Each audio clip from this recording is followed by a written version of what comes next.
여러분 안녕히 주무셨습니까? 참 좋은 아침입니다. 오늘 6월 13일 목요일 말씀으로 드리는 오늘의 번제 함께 합니다. 호세아서 6장 말씀 11절까지 중에서 우리는 1절부터 3절까지만 같이 읽습니다. 오늘 제가 보건대는 호세아 선지자의 그 신앙이라고 할까요? 신학이라고 할까요? 그 신학의 백미를 볼 수 있는 부분이 나옵니다. 호세아 선지자에 의한 기독교 강요라고 해도 될 부분을 우리가 읽게 됩니다. 1절부터 3절까지 시작. 오라 우리가 여호와께로 돌아가자. 여호와께서 우리를 찢으셨으나 도로 낫게 하실 것이요 우리를 치셨으나 싸매어 주실 것임이라. 여호와께서 이틀 후에 우리를 살리시며 셋째 날에 우리를 일으키시리니 우리가 그의 앞에서 살리라. 그러므로 우리가 여호와를 알자. 힘써 여호와를 알자. 그의 나타나심은 새벽빛같이 어김없나니 비와 같이 땅을 적시는 늦은 비와 같이 우리에게 임하시리라 하니라. 오늘 이 말씀 중심으로 성경 공부 대신 하나님 껴안기라는 제목의 하나님 말씀 증거합니다. 성경 공부 대신 하나님 껴안기. 혹시 다른 식으로 이 의미의 제목을 말할 수 있다면 하나님 연구하는 대신 껴안기, 하나님 공부하는 대신 껴안기, 이런 의미가 되겠습니다.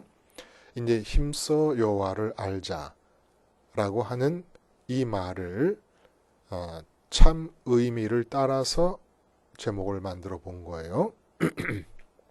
언뜻 생각해 보면 성경 공부하는 것이 결국 하나님을 아는 것이 아닌가, 하나님에 대한 연구, 하나님에 대한 공부, 이런 것이 다 하나님을 아는 것이 아닌가. 힘써 여호와를 알자라고 했을 때 그 안을 알기 위한 행동이고 알기 위한 수고가 아니겠는가. 근데 아니라는 거예요. 응? 이게 그래서 결론부터 말씀을 드리자면 하나님은 공부나 연구를 통해 알 수 있는 분이 아니고 마음이 접촉하여 하나님으로부터 느낌을 받음으로써만 알 수 있는 분이라는 겁니다. 그러니까 우리는 정보, 인포메이션과 하나님을 아는, 성경에서 말할 때 하나님을 안다라고 할 때 특히 호세아 선지자가 거듭 반복하고 있는 이 히브리어 야다 동사, 그리고 명사형으로는 다트. 야다는 이제 동침하는 것도 야다라고 얘기합니다. 이런 의미에서 하나님 말, 신혼부부가 동침함으로써 서로를 알듯이 그렇게 하나님을 아는 알물, 힘써 여호와를 알자라는 구호 속에 담은 것이에요. 그래서 이건 정보를 말하는 게 아니라 하나님을 연구하고 하나님을 공부하는 게 아니라 하나님을 마음이 접촉하고 끼어 안아야 되는 겁니다. 하나님은 공부할 대상이 아니라 포옹할 대상이다. 하나님은 연구할 대상이 아니라 끼어 안아야 될 대상이다. 오늘은 3절부터 한번 봅니다. 3절이 참 기가 막혀요. 참 대단한 분입니다. 이 한 절만으로도 호세아 선지자는 참 영적인 천재성을 드러낸다고 그렇게 보여져요. 그러므로 우리가 여호와를 알자. 힘써 여호와를 알자. 그의 나타나심은 새벽빛같이 어김없나니 비와 같이 땅을 적시는 늦은 비와 같이 우리에게 임하시리라 하니라. 비와 같이는 이른 비입니다. 이른 비와 같이 땅을 적시는 늦은 비와 같이. 자, 우리가 여호와를 알자. 힘써 여호와를 알자. 어떻게 보면 이러한 구호 자체가, 이러한 권면 자체가 너무 불필요해 보이지 않습니까? 북왕국 이스라엘 사람들 중에 여호와 하나님을 모르는 사람이 어디 있겠습니까? 마치 미국 국민 중에 트럼프가 대통령인 것을 모르는 사람이 없는 것보다 북이스라엘에서 하나님 여호와를 모르는 사람이 아마 없을 것입니다. 대한민국에서 문재인이라는 분이 대통령이라는 사실을 모르는 사람이 어디 있습니까? 문재인 씨를 좋아하든 싫어하든 그분이 대통령이라는 사실을 다 알아요. 근데 문재인 씨가 대한민국의 현재 대통령이라고 하는 사실을 아는 것보다 북왕국 이스라엘 사람들이 자기들의 신이 여호와 하나님이라는 사실을 아는 것이 더 철저하게 보편적일 수 있다는 겁니다. 근데 아주 강한 톤으로 외치고 있어요. 힘써 여호와를 알자. 뭐 여호와를 아는 게 힘써야 돼요? 이미 율법을 그 전해지는 율법들이나 여호와 하나님과 얽힌 역사, 출애굽이라든지 광야 생활이라든지 아니면 무슨 이 가나안 정복 전쟁과 같은 전해 내려오는 수많은 이제는 전설처럼 느껴지는 이야기들 속에서 여호와 하나님의 이름을 모르는 사람이 아무도 없습니다. 근데 여기서 힘써라는 말은 어떤 의미의 단어냐 하면 히브리어 라다프라는 단어인데 추적하다, 뒤따르다 이런 뜻입니다. 추적한다는 게 뭐예요? 추적한다. 도망하는 사람의 뒤를 밟아서 쫓는 것 아닙니까?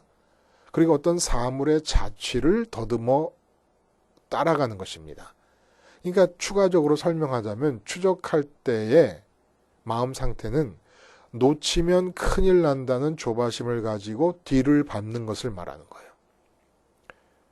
자동차로 이동할 때 이 지리를 잘 알아서 안내하는 앞차를 따라가는 뒷차의 입장.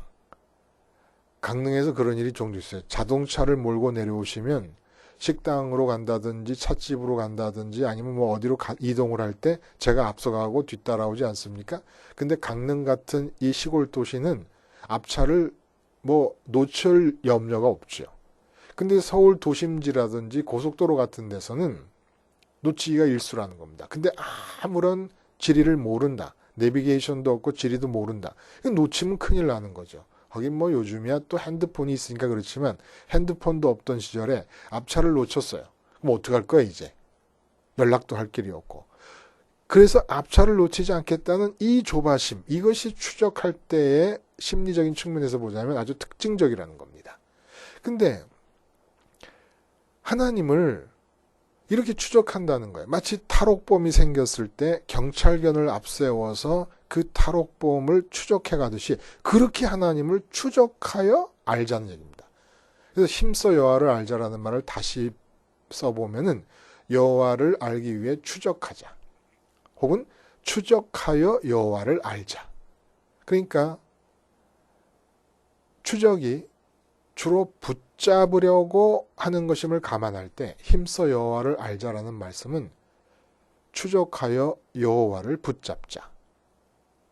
이 말은 마음이 여호와 하나님을 놓치면 큰일 나니까 탈옥범을 놓쳐버리면 이 큰일 나는 거 아닙니까? 그런 마음으로 아니면 핸드폰도 없고 지리도 모르는데 안내하는 앞차를 놓쳐버리면 큰일 난다는 그런 마음으로 여호와를 놓칠까봐 조바심을 내면서 아둥바둥하면서 여호와를 추적하고 쫓고 해서 기어코 붙잡고 접촉하자는 얘기입니다. 이게 힘써 여호와를 알자라는 얘기예요. 그러니까 힘써 여호와를 알자는 추적하듯이 마음이 놓칠까봐 조바심을 내며 쫓아가서 여호와께 닿음으로써 여호와 하나님을 반드시 마음으로 붙잡고 접촉하여 체험하자 이 뜻이 된다는 겁니다. 근데 이렇게 추적하듯이 붙잡고 접촉하여 느낌을 통해 알아야 되는 이 하나님이 새벽빛같이 어김없이 나타나신다는 거예요. 그의 나타나심은 새벽빛같이 어김없나니. 마음으로 하나님을 추적하여 붙잡아서 접촉하고 싶어하는 사람, 그 사람에게 반드시 하나님은 마음이 접촉할 수 있도록 나타나 주신다는 것입니다. 새벽빛같이 여기면, 그러니까 태양이 떠오르는 걸 말하잖아요.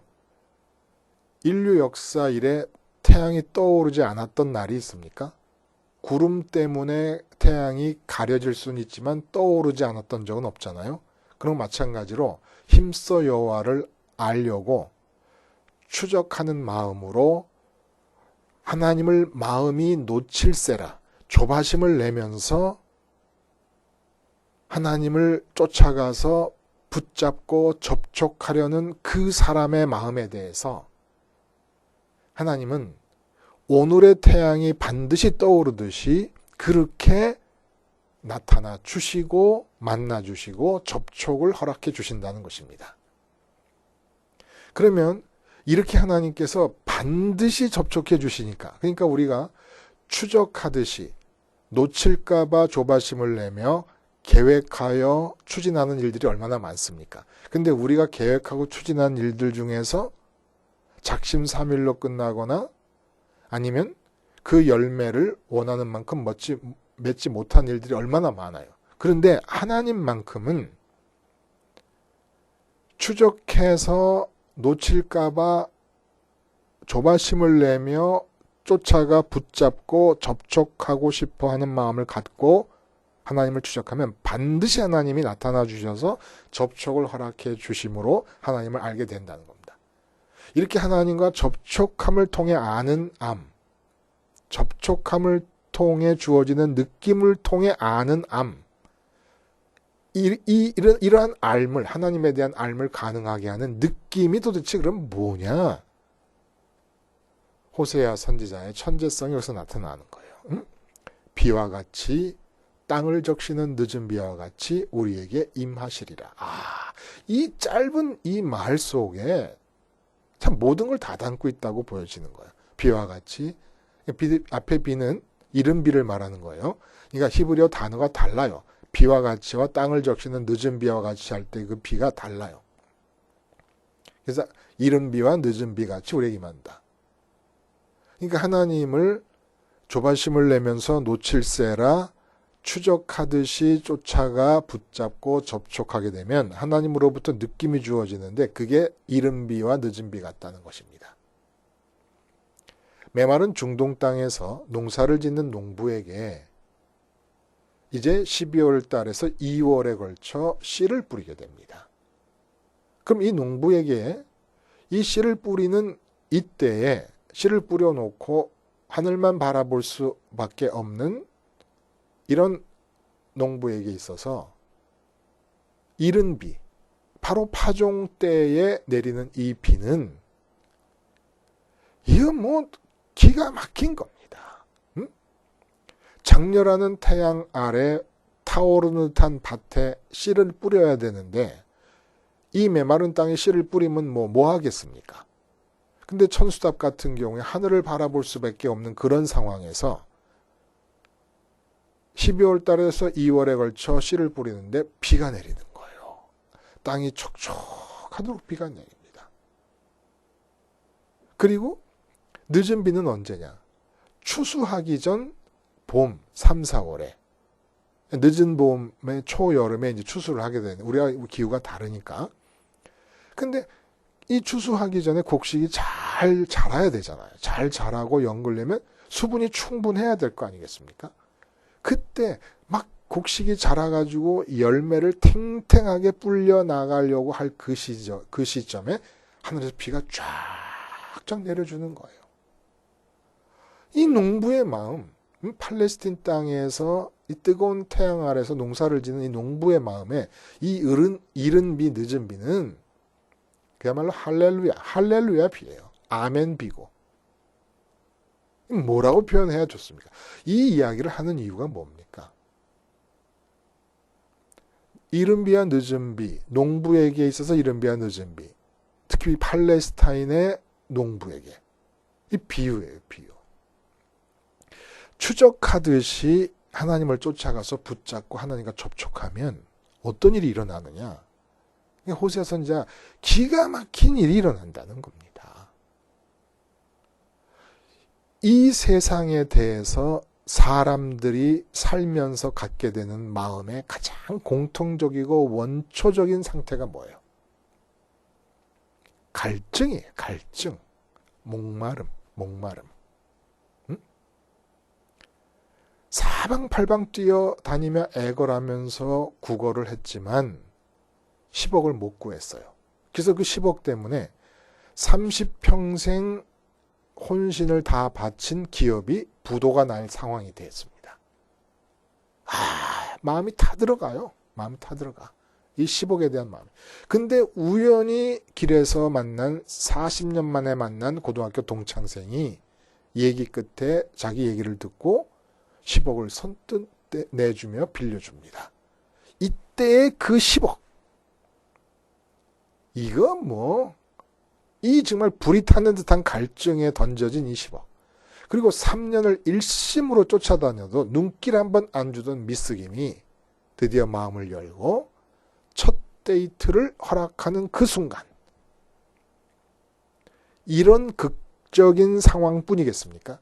우리는 사람은 좀 철이 들면서부터는 죽을 때까지 갈증과 더불어 살아가는 거예요. 근데 추적을 하듯이 놓칠세라 조바심을 내며 하나님을 쫓아가서 붙잡고 접촉하고 나면 하나님으로부터 주어지는 느낌이 어떤 것이냐면 호세아 선지자가 경험 속에서 호세아 선지자가 하나님을 아는 한에서 알자 그러잖아요. 여호와를 알자. 여호와를 아는 한에서 여호와로부터 오는 느낌을 통해 아는 한에서 여호와를 알게 되면 갈증이 사라진다. 갈증 자체가 사라진다. 갈증은 건강에 대한 갈증이 있지요. 돈에 대한 갈증이 있지요. 취직에 대한 갈증이 있지요. 취직한 사람은 승진에 대한 갈증과 보너스에 대한 갈증이 있지요. 젊은이들은 연애에 대한 갈증이 있지요. 부모들은 자녀 성적에 대한 갈증, 자녀 형통에 대한 갈증. 남편은 아내의 사랑에 대한 갈증, 아내는 남편의 관심에 대한 갈증. 근데 추적하듯이 하나님을 쫓아가서 붙잡고 접촉했더니 하나님으로부터 느낌이 오는데 그 느낌을 받고 보니까 아내 남편에 대한 갈증, 건강에 대한 갈증, 돈에 대한 갈증, 취직 승진에 대한 갈증, 연애 갈증, 자녀 갈증 아무것도 다 없어지더라는 겁니다. 기적, 이게 기적 아니에요, 여러분? 인간이 이 세상을 살아가면서 육체를 입고 살아가는 인간의 마음이 갈증이 사라진다는 이것보다 더 큰 기적이 어디 있습니까? 더군다나 이것이 놀라운 기적인 이유는 건강하지 못한 상태인데 어제 말씀드린 대로 건강하지 못한 것도 사실이고 또 그러나 하나님이 살아 계신다는 것도 사실이라서 하나님을 모르는 하나님이 당신을 계시해 주시지 않은 이방인들은 전부 건강이 안 좋으면 건강에 마음이 달라붙어서 안 좋은 건강 상태로부터 느낌을 받아가지고 우울하게 걱정스럽게 고통스럽게 살아가는데 나는 선민이니까 건강이 안 좋은 상태만 사실일 뿐만 아니라 하나님이 살아계신 것도 사실이니까 마지못해서라도 선민답기 위해서라도 하나님이 살아계신다는 쪽으로 마음을 접촉시키려고 하나님을 놓치면 안 된다라는 생각으로 추적하듯이 붙잡고 하나님으로 느낌을 받았더니 나는 건강이 안 좋은데도 갈증이 없어지더라는 거예요. 그래서 사도 바울이 고백하잖아요.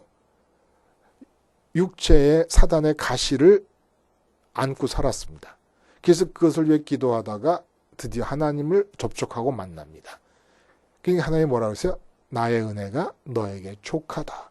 이건 하나님의 말씀일 뿐만 아니라 사도 바울도 그렇게 느끼게 되었다는 거예요. 육체에 사단의 가시가 있어서 고통스러운데도 갈증이 없어져요. 건강에 대한 갈증이 없어져 버렸어요. 지금 난 돈이 없어요. 근데 돈이 없다는 사실에 마음을 붙이는 대신에 내가 선민다우기 위해서라도 할 수 없어서라도 하나님이 살아계신다는 쪽으로 마음을 접촉을 했더니 하나님으로부터 오는 느낌을 받고 보니까 난 돈이 없는데도 갈증이 안 생기는 거예요. 놀랍지 않습니까? 에? 이 좋은 여호와를 왜 알기를 포기하느냐 이런 얘기입니다. 그래서 힘써 여호와를 알자. 추적하듯이라도 쫓아가서 하나님과 내 마음의 접촉을 꾀하여야 하지 않겠느냐라고 촉구하고 있는 겁니다. 그러니까 우리는 그동안 너무 성경 공부만 많이 했어요. 중요한 것은 하나님에 대한 인포메이션이 중요한 게 아니에요. 공부와 연구는 어디까지 필요하냐? 하나님이 살아 계시는구나. 하나님이 나를 사랑하시는구나. 하나님이 내 모든 문제를 알고 계시는구나. 여기까지만 알면 되는 거예요. 그럼 이제 뭐 해야 되냐? 그 살아계시고 나를 사랑하시고 그래서 내게 아버지가 되시고 나의 하나님이 되기를 원하시는 그 하나님을 더 이상 연구하고 공부하지 마세요. 그냥 설교 시간에 목사님들이 전달해 주는 정도의 하나님에 대한 인포메이션이면 충분해요.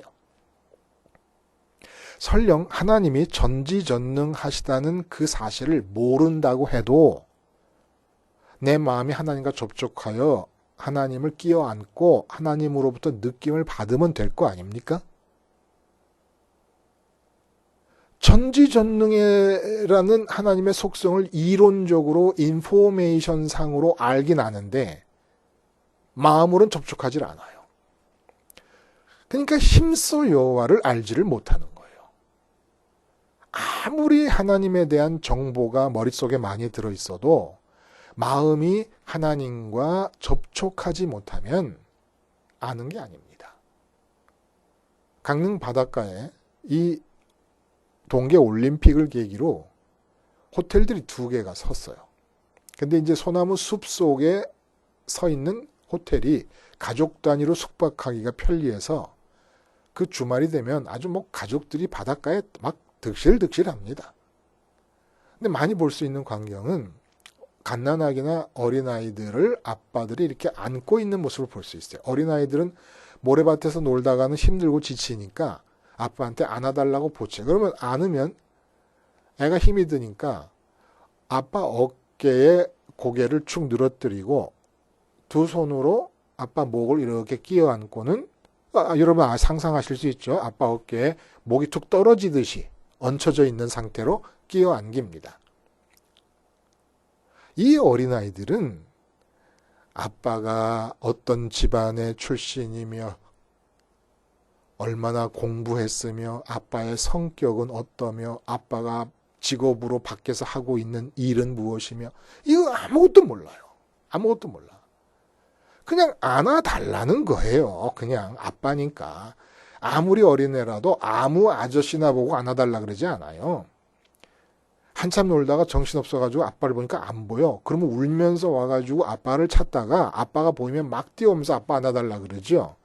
근데 아빠가 밖에서 뭘 하는지, 아빠가 잘생긴 건지 못생긴 건지, 아빠가 능력이 있는지 없는지 아무것도 몰라. 그냥 안아달라는 거예요. 우리는 하나님에 대해서 어린아이가 아빠가 하는 일이나 아빠의 성격, 아빠의 출신, 아빠의 학벌 같은 거 전혀 모르고 안아만 달라고 하는 듯이 하나님에 대해서 공부하는 자들이 아니에요. 선민은 누구냐? 하나님이 왜 당신 자신을 내두셨냐? 하나님과 마음이 접촉하라고. 하나님을 끼어 안고 하나님께 안기라고. 하나님은 연구할 뿐이 아니고 공부할 뿐이 아니고 끼어 안아야 될 뿐이고 포옹해야 될 뿐이고 마음으로 접촉해야 될 뿐이라는 겁니다. 이렇게 해서 우리는 아빠 하나님의 파파보이들이 돼야 된다는 거예요. 사람의 자녀들은 전부 성장하면서 유아기를 거치고 사춘기와 청년기를 거치며 독립합니다. 근데 하나님이 당신 자신을 내주면서 마음이 접촉하기를 원하실 때는 거꾸로예요. 전적으로 아버지와 떨어져서는, 아버지와의 접촉이 조금이라도 틈이 벌어져서는 아무것도 못하는 사람이 되기를 원하시는 겁니다. 이 파파보이의 원조가 예수님 아니세요? 예수님 뭐라 그랬어요? 5장, 요한복음 5장에. 그러므로 예수께서 그들에게 이르시되 내가 진실로 진실로 너희에게 이르노니 아들이 아버지께서 하시는 일을 보지 않고는 아무것도 스스로 할 수 없나니 아버지께서 행하시는 그것을 아들도 그와 같이 행하느니라. 우리도 이렇게 살아야 된다는 거예요. 아무것도 못해. 아버지께 안기지 않고는. 그럼 왜 추적하듯이라는 말을 하셨을까요? 그 1절에 보면은 찢으신다, 치신다. 그리고 2절을 보면 살리신다, 일으키신다. 이 말이 나와요. 살리신다, 일으키신다는 건 죽이셨음을 전제하는 겁니다. 그러니까 찢으셨어요. 치셨어요. 그리고 더 나아가서 죽이셨어요. 그리고는 낫게 하시고 싸매시고 살리시고 일으키신다. 왜 이럴까요? 하나님을 추적한다고 하면 하나님이 피하는 게 아니기 때문에 하나님을 놓치는 일이 우리 마음에서 일어나기 때문이라는 거예요. 우리 마음에서 어떻게 하면 하나님을 놓칩니까? 우리 마음이 예를 들어 아내가 하도 이쁘고 순정적이고 살림도 잘 살고 요리 솜씨도 좋으니까 마음이 아내에게 딱 달라붙었어요. 그래서 아내로부터 오는 느낌 속에서 희낙낙하며 살아갑니다.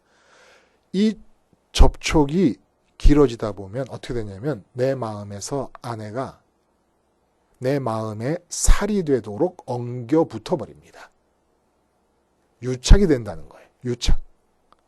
유착이라는 건 서로 다른 내장이 막을 통해서 서로 미끈미끈 맞닿아 있더라도 미끈미끈하게 서로 움직일 수 있어야 되는데 상처가 나게 되면서 장과 장기가 서로 붙어버리는 걸 유착이라 그래요. 그런 것처럼 우리 마음이 이 세상의 어떤 것들에 대해서 접촉 상태가 지속되다 보면 그것들이 살이 돼버려요.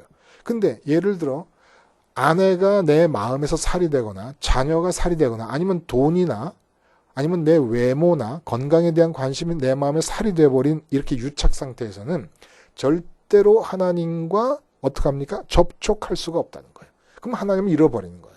그러니까 북이스라엘 사람들에게 있어서 보편적으로 나타난 문제는 뭐였냐면 풍요와 타산, 부자 되고 싶은 이 돈, 그리고 부흥, 숫자적 부흥, 많은 열매, 이것들이 오래 마음을 붙여 접촉하는 바람에 다 살이 돼버렸어요.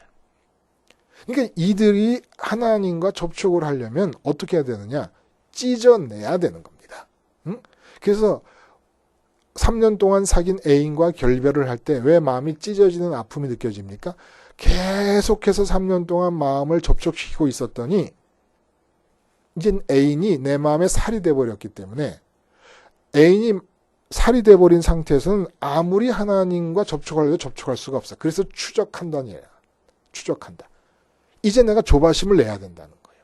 내 마음이 다른 것에 접촉되어 있고 붙어 있는 상태를 확인하면서 조바심을 내가지고 이게 찢어짐이 있어야 돼요. 그 쳐낸다는 건 뭡니까?